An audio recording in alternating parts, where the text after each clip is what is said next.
antivirus, don't waste your money, just use default protection. But that's fantasy land. Let's take a look at reality. So on this system, welcome everybody. Welcome everybody. We're gonna be finding the stronghold today in today's episode. That's really all I'm gonna be doing today.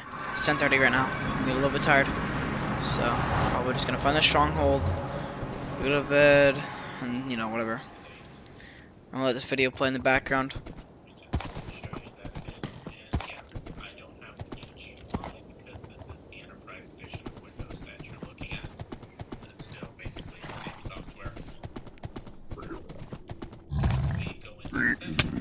Everything is turned on, cloud-based protection, automatic submission. Absolutely nothing to reduce its effectiveness. Now let's grab the ransomware sample. What do you think for a small ransomware?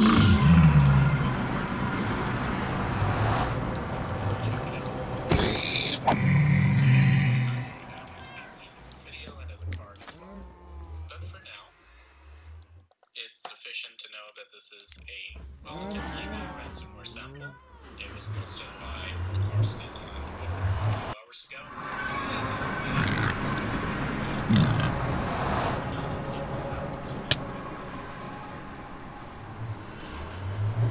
first you get this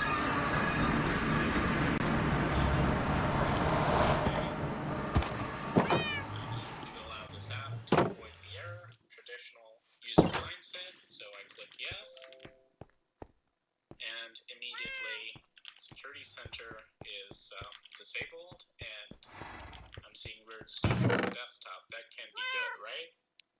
Let's see what happened to our files. Oops. The mole dug its hole in our system, despite Windows Defender hanging around. Now, this is not something I want My cat's cuddling me right now, guys. to deal with. Oh shit! I just realized. This channel to end up in a situation like this. And Stay right there, kitty. It's okay. Why I do not recommend Windows Defender as a standalone. Now let's talk about this a little bit. Now if we take a look at the first results, we can see that the detection ratio is only 15 out of 60. So you might say, hey, there are a lot of other AV products that are not picking this up as well. It's fairly new. So why are you bashing Windows Defender? Now we get to the point.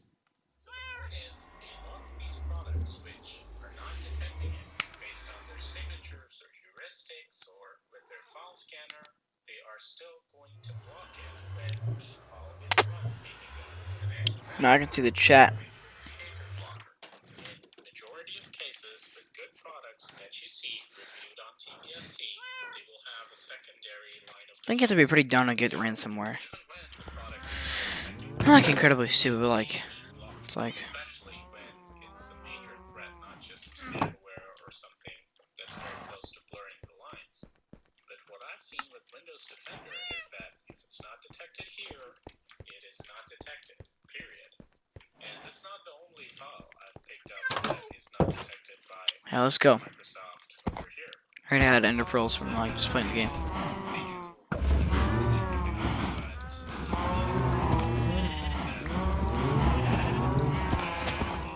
campaigns these days. So if you're one of the target victims, then you might just get the file the moment it is seen in the wild as an email attachment.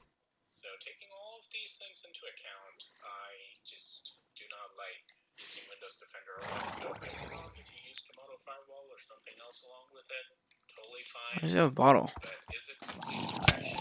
I don't think so. Let me know your thoughts in the comments below. I'd love to hear them. I hope you enjoyed this video. Stay informed. Stay secure.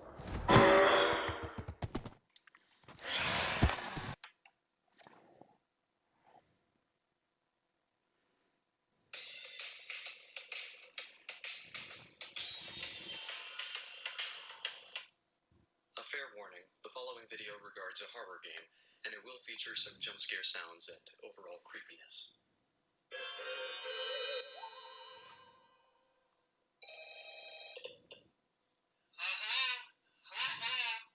I'm Scruffy, and today we'll be talking about 5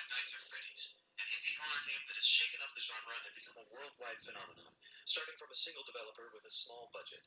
And in light of that developer, Scott Cawthon, supporting developers of Five Nights at Freddy's fan games, and also because Halloween is coming up soon, I'd like to take an analytical look at the ways sound has made this game so compelling and spooky. I'll only be touching on the first game for now, and I won't be addressing the...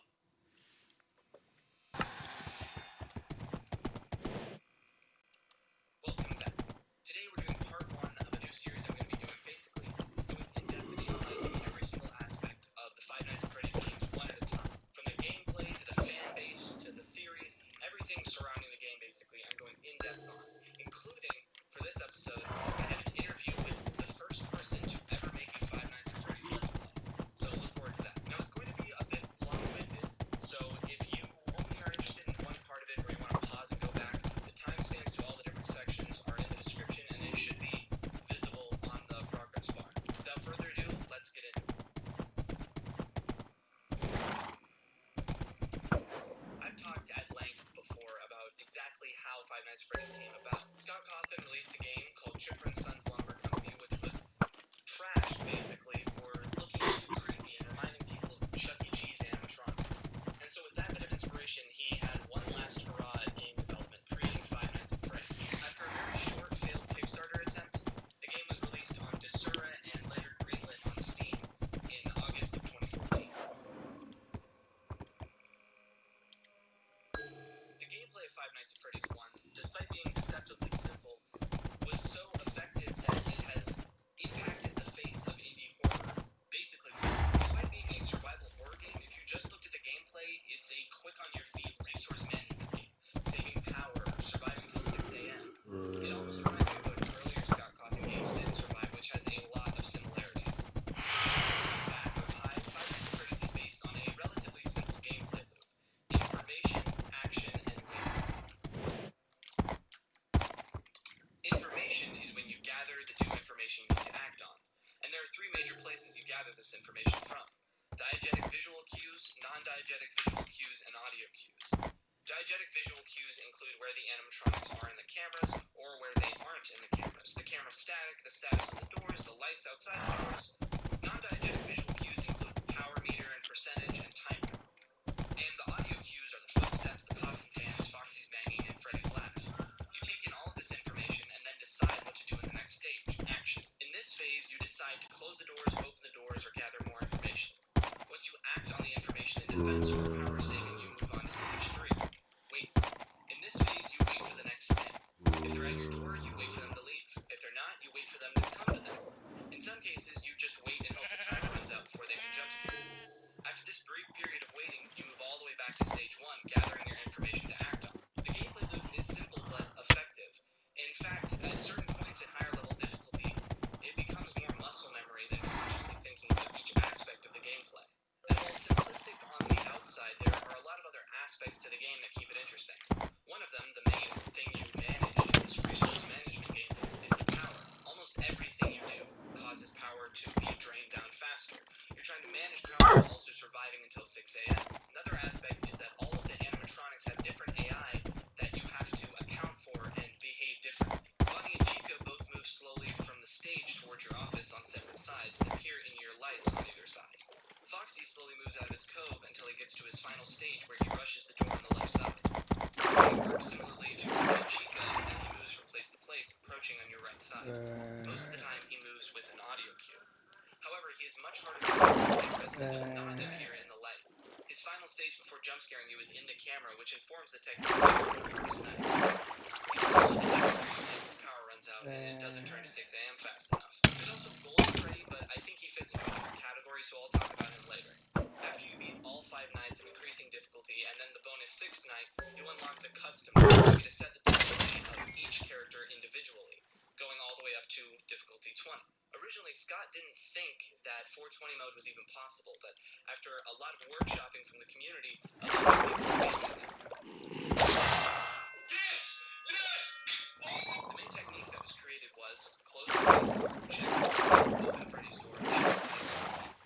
Since then, other effective strategies have been discovered, but this one is the earliest and reflects the core gameplay loop the most. Check Foxy on the lights for information, close Freddy's door and the other doors if applicable for action, and then a small wait period between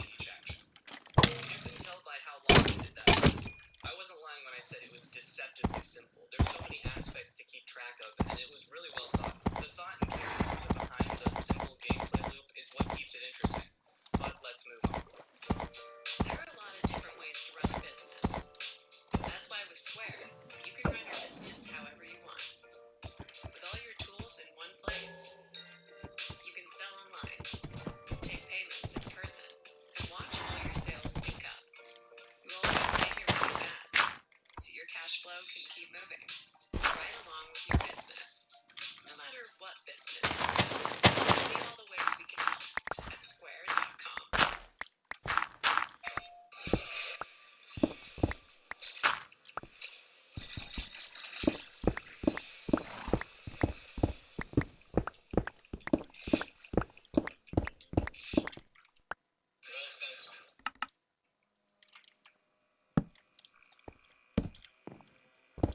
Now, we talked about visual cues already, so I'm not going to get into that. But like I said, gameplay-wise, it's a quick-on-your-feet resource management game. So what makes it scary? Well, it's a masterful combination of audio and visuals. We can start with the animatronics. Each one has a unique and recognizable design, which is surprisingly difficult to pull off. As someone who made a pretty shitty game with recognizable characters, I can tell you, at least in the indie game landscape, the number one way to build a community is having characters that you can make fan art of and are very recognizable. But despite what the fan art might have you think, these designs are legitimately creepy. They're all affected by the uncanny valley, characters are a lifeless thing that will never have life. It's almost the inverse of what animatronics are trying to do. As kids, we're supposed to think of these lifeless robots as alive. That's their goal. But in the context of this game, we know they're not. They're just robots. At night, sure, but instead they wander around you closer and closer to you. Their unsmiling faces, dead eyes, and exposed endoskeletons remind us that they're not supposed to be alive. But sometimes they pull something like this. They suddenly shoot to life in an uncanny way, eyes unnaturally wide, mouth hanging open. Other aspects of their design reinforce this uncanny valley. Their sunken eye sockets, reflective eyes that remind me of Blade Runner, dirty or destroyed fur, and emotionless expressions that we can't quite get a read on. They're iconic, unsettling, and very well done. Sort of piggybacking off of that, the cameras are designed in such a way that it is nearly impossible to see what's going on. Static obscures your view, and it's hard to see details when the place is so dark. For Freddy, it takes a keen eye to spot him if you don't know where to look. If you want some good examples of how the cameras are set up to make you scared, let's look at these three cams. Bonnie in the hall, Freddy in the dining area, and Chica in the dining area. Bonnie and Freddy share the fact that they are absurdly hard to see. You can make them out, but it makes you, the player, lean in and focus, increasing the tension and setting you up for a jump scare. The Chica one, for me, is just the most unsettling. Wide eyes staring across the room at you, mouth agape. Every time you see something in the cameras, you're immersing yourself more into the game, setting yourself up to be scared. Now let's take a look at the claustrophobic office, the main hub. The room is cluttered and dirty. Yellow and black on the doors are a constant reminder of danger, and the old disabled monitors remind you of how low-tech and vulnerable you are. The doors stay open most of the time, letting the unknown darkness stare right at you. Speaking of staring at you, now, I have no scientific or research basis for this, but I get the feeling that the pair of eyes constantly staring at you from the desk, even when you're safe, adds something. Some animal instinct that knows it's being watched. It's a great way to keep the tension high. Really, bro? Now, if you want an amazing, in-depth analysis of Five Nights at Freddy's audio, then I would suggest watching Scruffy's video. It's amazingly well done. But here's my thoughts on it. Let's talk about the ambience. From the menu to gameplay, the ambience of this game is a deep drone. Starting at the menu, you hear a mix of static, which sets up the main aesthetic of the game, and this ghostly deep ambience.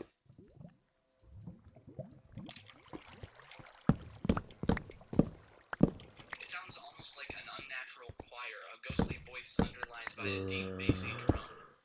That ghostly voice feeling is something that actually ties into the lore of the game. Fucking garbage, dude.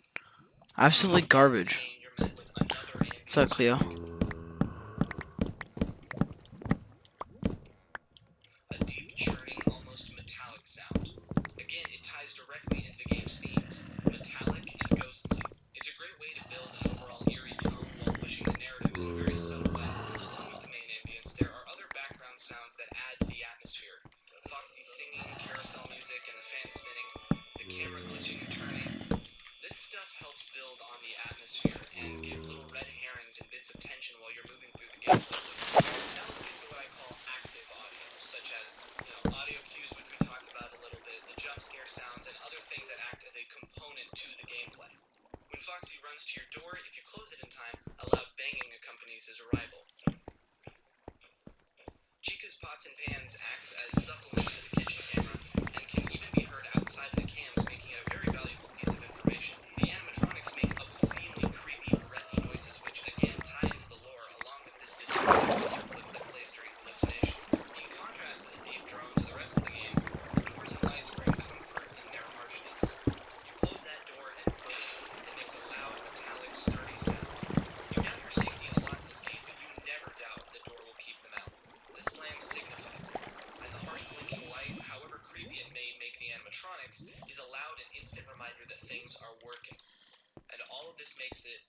terrifying when you hit that button and it lets out a feeble...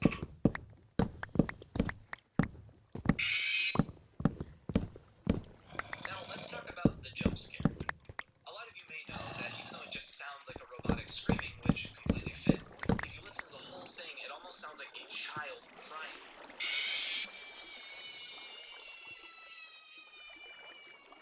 But neither of these are actually correct, even though they both fit the lore really well. The audio is originally from a 1981 horror movie called Inception, specifically a scene where a woman is giving birth to a male baby.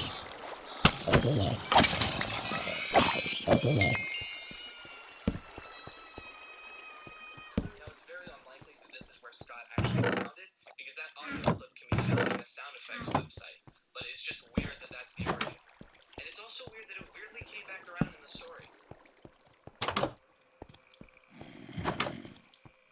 Alright, let's talk lore. Despite the game series being known for having an absurdly long and convoluted story, the first game was pretty light on lore. It was just the way that this story was told that made it interesting, and along with the main, sort of hidden elements, there were secrets and Easter eggs that made the whole thing have a bunch of replayability, and honestly is what makes it a classic still today. The newspaper at the beginning, when you first start a new game, gives us the basic premise. Freddy Fazbear's Pizza is looking for a security guard. None of these are really that good, to be honest. Look at the Unbreaking 3 book, though. Pretty simple. One secret aspect to this is the blurred newspaper text surrounding the job listing. Essentially, it's telling you that this job was a poor choice and you probably won't make it past night 3. Just a fun fourth wall break. As soon as you get into the game, you're met with a phone call from the now-becoming character Phone Guy, who calls up with the classic, "Hello? Hello?" Throughout these phone calls, he not only reveals hints and red herrings for the gameplay, like closing the doors and how the power works, he also reveals a good chunk of the lore, from the animatronics stuffing you into suits to the Bite of 87. Was that the Bite of 87? This is probably the biggest mystery of the first game. I want to talk about it more in a later section, but just wow. With such a small piece of passing information, Scott Conklin inspired yesterday to persevere until, well, I guess today. The main followable narrative is the Phone Guy story. His messages tell you that he used to work the same job and that he's somewhat higher rank in the company, but also not a CEO or higher. It's not exactly clear where he is in the company. Either way, he seems to understand quite a bit about the job of a security guard. At the beginning of night 4, the Phone Guy being attacked and presumably killed by the animatronics. I always wondered what was in all those empty heads back there.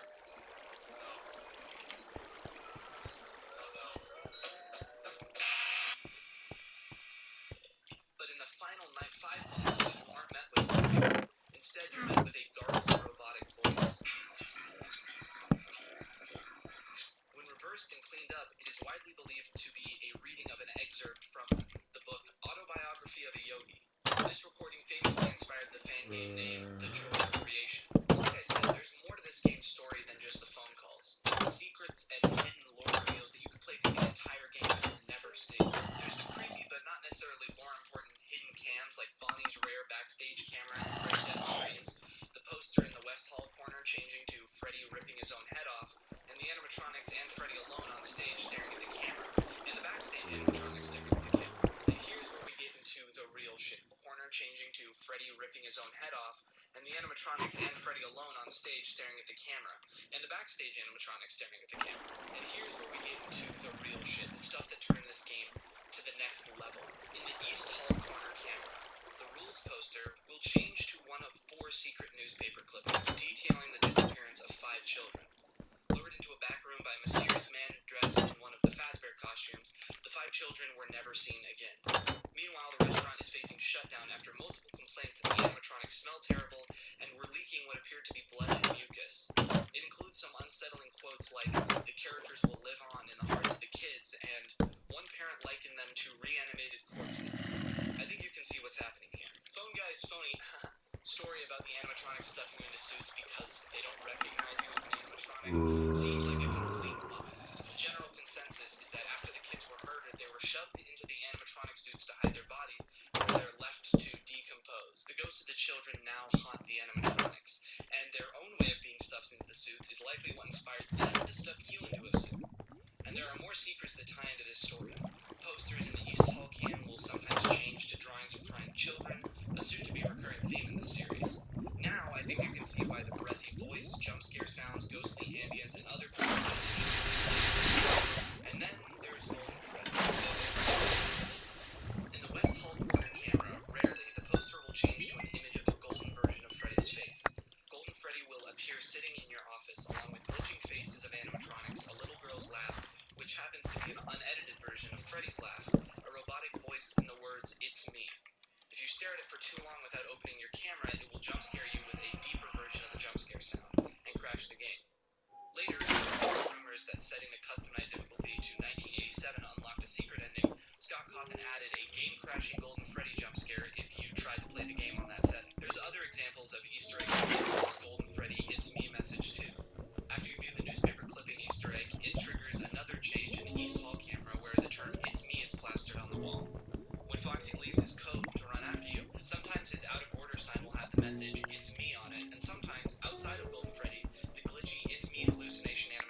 faces will appear randomly. Exactly what "it's me" means is still hotly debated, and many believe it applies differently throughout the universe. Also,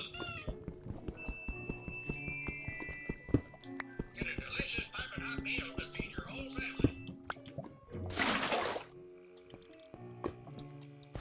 There is no doubt in my mind, there should be yours either, that the reason Five Nights at Freddy's became so successful was because of how much it blew up in the Let's Play scene. The first Let's Play was released before the game even was, and I'm not just talking about Scott Cawthon's gameplay video. The channel Ben the Scoopist got a copy early because he had played some of Scott's previous games and uploaded his Let's Play on July 26th. Like I said earlier, I have an interview with him coming up at the end, but for now, let's talk about the video that I think we all know blew the game up. Markiplier, as prompted by fellow Let's Player Yamimash and his whole community, made the most famous Five Nights at Freddy's video of all time. Warning, scariest game in years, Five Nights at Freddy's Part 1. I could literally quote this video by heart. Hello everybody, my name is Markiplier and welcome to Let's Play Five Nights at Freddy's. An indie horror game that you guys suggested and Mash, and I saw that Yamimash played it and he said it was really, really good. So I'm very eager to see what it is. And that is a terrifying game that's not fair. Now sitting at almost 87 million views, this video shot the game and in some ways Markiplier into absurd stardom. With the game's popularity and mysterious nature, it opened the Pandora's box of the game. From theories that people called it all the way back then, I just got through with one to swipe. theories that literally don't make any sense, to outright hoaxes. Compared to the other games in this series, the hoaxes are few and far between, but definitely the most iconic. If you want a really comprehensive look at all of the Five Nights at Freddy's hoaxes, check out Go Motion's video. The fake Sparky the Dog image was purported to be an Easter egg with a new animatronic. There was also the custom night rumors. 1987 unlocked a secret ending, which Scott ended up making kind of true, or 666 makes the kitchen camera visible. Now let's get into the meat of it. There were so many theories that are just so wild and are now infamous. Foxy is a good guy theory, which posited that because Foxy doesn't jump at you, instead just peeks in through the door, he's actually just checking up on you, and Night Guard just has a heart attack. Somehow I don't think that was Scott's intention. There was also the Freddy is a girl theory. Laugh_giggle_girl. 1. Girl. Let's not get into that. And then there was the idea that Chica had Phone Guy's body inside of her because of the teeth you see, although that was debunked relatively quickly because all of them have the endoskeleton teeth. And of course, the game theory video. This is another example of something that boosted the game's popularity and the creator's popularity. Now, I remember actually thinking that this could have been real because, let's be honest, there wasn't a lot going for the game theory-wise, at the time at least. But I think it's becoming increasingly clear that Five Nights at Freddy's being based on a real-life mass murder at a Chuck E. Cheese in 1993 was... Where the fuck is my... Then there were some theories that actually sort of made sense at the time and were pretty widely accepted. Freddy having handprints on his head, Phone Guy being Golden Freddy, Phone Guy being the killer, Golden Freddy being the killer, Whatever. Player being the killer. And then there was the rabbit hole of the Bite of 87. What was the Bite of 87? Who did it? And weirdly enough, it was even up for debate whether or not it took place in 1987. Some people thought Foxy with his wide jaw, which some people thought was broken, and sharp teeth did it. Some thought that the handprints on Freddy's face meant a child got close enough to his mouth for Freddy to have done it. Did Golden Freddy do it? Kinda, actually. There was even a theory that I didn't even remember existed until I was looking at some old Five Nights at Freddy's subreddit posts, that because the animatronics don't look like they're from the 90s or the technology is too advanced, that the game actually takes place in the future, and it was the bite of 2087. It seems like it was a pretty big joke at the time, but I don't really see anybody talking about or joking about it anymore. Outside of the YouTube sphere, the Steam community and subreddit were thriving at this time. And Scott Cawthon himself even interacted with people inside the Steam community and the subreddit. Now, I wasn't really a big Steam community user, so I just want to talk about the subreddit a little bit. I found some gems while looking back. Here's some early cosplay of the characters, a very dated meme, and just some very nice community interaction. All of these posts are before the second game even came out. But now I want to get to the posts on the first day that the Five Nights at Freddy's subreddit was created. Here we have a GIF with the caption, "Nope." To me, this encapsulated the entirety of the vibe around the first game at the time. Literally blasted me back. And the first post on the subreddit. A link to Markiplier's first video. Very fitting. Also, before we move on, I want to bring up the songs, or specifically the Five Nights at Freddy's 1 Living Tombstone song. Cheesy, stupid, and amazing. This song literally supersonic shoots me back to that time, and it's synonymous with the game at this point. Just listen to it again if you haven't in a while. Trust me, it's worth it. Oh, and also the weird creepypasta Bite of 87 fan audio, which I never really understood. Like many, I was introduced to the game through Markiplier's Let's Play video. I had been watching him for a while, and he was the reason I started YouTube in the first place. And I had no idea what it was going to do with my life. It started as a Roblox Let's Play video, but it ended up starting my whole subgenre of videos I do analyzing things. Five Nights at Freddy's eventually turned into the Creepypasta Files, which turned into the Creepy Files, which is basically where we are now. I won't deny, though, there was a little less quality control back then. It is possible Freddy Fazbear is haunted by a female spirit, right? Now, with these deep dive videos, I want to rank all of the games. And normally I would go into a little bit more detail into why I put each one where, but, I mean, this is the first game. Of course it's going to be S tier. It's Five Nights at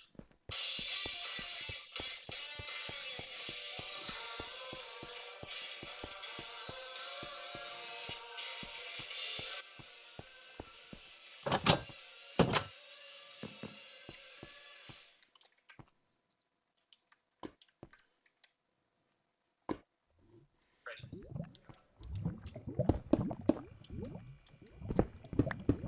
Alright, the thing you've all been waiting for, the interview with Ben the Scoopus, the person to make a Five Nights at Freddy's Let's Play before anybody else. But before we get into the questions, I want to quickly go over the story that he shared with me before he answered the questions. It's actually kind of a funny story of why I had any success with the game in the first place, and the series of Scott's previous game, The Desolate Hope. During this playthrough, he was commenting on my videos, offering some advice, and just in general, hanging out. So when his next game came out, Five Nights at Freddy's, he gave me a full copy of it, as I believe part promotion and part thank you. Now the game took off pretty quickly after that, with some much larger Let's Players getting a hold of it, Markiplier being the biggest, I believe. God, your breath smells terrible, cat. Which was the first 2 nights only. Queue up my little channel with the next couple nights, so from my perspective, everyone came over and watched my stuff. Easily the most exciting time in my humble little channel history. Pretty crazy. Let's move on to the questions. How did you discover Scott Calkin's games? I was first introduced to Scott's games through the Steam release of The Desolate Hope, a game which has one of the most over-the-top, high-energy combat screens I've ever experienced. That the game was made by one person is incredible. It was fun, it had beautiful artwork, and a very unique storytelling with a lot of varied gameplay. He made the first Five Nights at Freddy's after, and the rest is history. Have you stayed up to date on the FNAF games? I've not stayed very up to date because the games are mostly embodied in pure stress for me. I did 24 in the first game at night 2 so after that I largely tuned the series out, although I did watch a few videos analyzing the incredibly deep Easter eggs in the first few games. Just looking it up now, I actually had no idea he made a game past FNAF 4. Clearly I missed a great deal. How's the game affected your channel? I feel like the best way to represent what the game did to my channel is to simply show a lifetime graphic of views. The enormous view is largely just 2 games of the game content. The game did a lot of subscribers and definitely made me feel like being Let's Players something I could seriously pursue. Ow. I could never replicate that success, but the 5 minutes fan, I really appreciate what it did for me. What are you up to now? Becoming a game developer myself. I graduated from a game programming course this spring. Portfolio and applying to whatever positions come up. In regards to my channel, I have largely given up on any idea of being successful, but I still come out with stuff occasionally, mostly just some casual streams. I've tried to set and follow a schedule, but it never seems to last very long. As a guy in my 30s, I find it really hard to find the time. I want to give the sincerest thanks to Ben the Scoopus for answering my questions. For somebody who's so important to the Five Nights at Freddy's sort of history, I'm surprised at how little followers he has, so here is his stuff. Please go follow him. On September 14th, 2014, less than 2 months after the first game's release, an image showed up on Scott Cawthon's website, scottgames.com. The grand reopening. Five Nights at Freddy's 2, 2015. That was my very long retrospective of Five Nights at Freddy's 1. I'm not sure when my Five Nights at Freddy's 2 video will be out. These take a while to make. I'm planning on doing one on every game except probably FNAF ARs. If you like this video, please leave a like and subscribe. Let me know what you thought of the video Hello? in the comments, and suggest what I should cover next on my Twitter. Sorry if I didn't That's when I announce when see it immediately. I'm not really paying attention to my chat, but hello. I don't know why I'm not paying much attention. I didn't even know anybody was here, but welcome. Got at least somebody actually, and that's surprising. I don't expect many people to come by.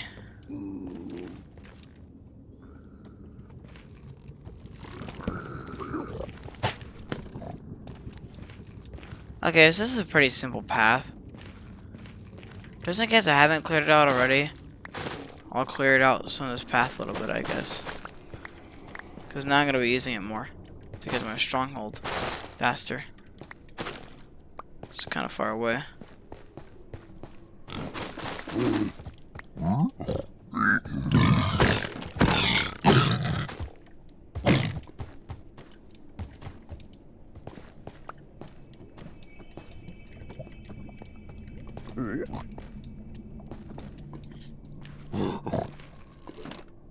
What?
My cat's being a bit quirky, guys.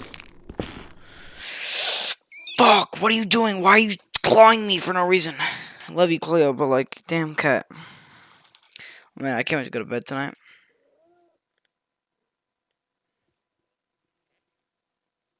Stop, y'all.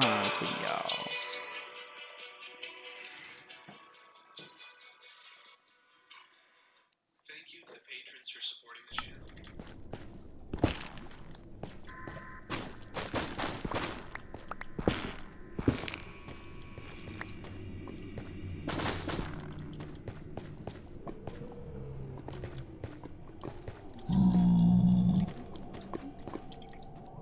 Welcome back. Today, thanks to the amazing support of the last one of these videos, we're doing a retrospective on Five Nights at Freddy's 2. Let's get started.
fine. He's the voice of a phone guy who, for all intents and purposes, at that point had been killed in the last game.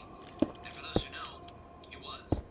Every aspect of this trailer was combed through for theories, from the singing actually being reversed message of might kill all, to the drawings on the walls, to Foxy's jump scare at the end being the words freedom. Almost all of these theories were false, except for one concerning the phone guy call, which we'll get into later. Aside from the theories, this is just an excellent, example of how Scott Cawthon uses his 3D modeling experience to create a really good trailer. Lighting, music, pacing, everything was ready for the second installment. Even if you didn't get to next year,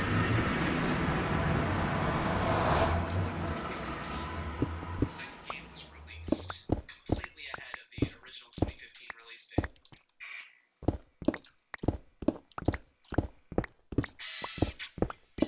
Not all pizza has 18 slices of pepperoni. This one does. So stop staring and find a plate. 18 isn't that impressive, to be honest. It's that good. Frozen pizza's trash. How do you even like your fucking product? Was built almost exclusively using the 2 doors. There was a lot more to keep track of in Five Nights at Freddy's 2, and that's even aside from the fact that there is literally twice the characters. First off, there's no doors, nothing to close them out. So instead, you use 2 new options: putting on the Freddy Fazbear mask to fool the animatronic facial scanners, or the flashlight to disorient or reset the animatronics. So let's start with the gameplay loop. In general, you'll be going through a sequence of 4, especially in the later nights. Wind up the music box to keep the puppet at bay, drop the mask to trick any animatronic near you or in your office, check the hallway and the vent lights, and repeat. It's a fairly simple gameplay loop, but I think it's the best in the whole series. Every piece has a purpose, from the light to the mask to the camera, and you need to use them quickly and expertly to actually survive. Now, a lot of people have a problem with this game's gameplay because it's a lot more RNG based, and I understand that. The skill cap and the random shots that you can do makes it a lot less accessible than a harder played class. I think this is the reason the overall trailer classified the second game as a it's harder, it's faster, and it's way more random. Let's talk about the pieces that actually make the gameplay loop work. The characters. For me, there's 2 types. There's vent and hallway characters, and then there's special characters. These characters include Withered Bonnie, Weird Chico, Withered Freddy, and all the toys. These characters move through the cameras and get closer and into either your left or right vent or hallway, and come into your office. Either standing in your office for a moment or just jump scaring you outright. When they appear either right inside your office or in your office, you use the mask to fend them off. If you're not fast enough, then too bad. While they differ slightly in animation, Well, guys, Bonnie, in general, these characters act very similarly. I'm on the stream. I'm tired. I want to sleep. These characters include So.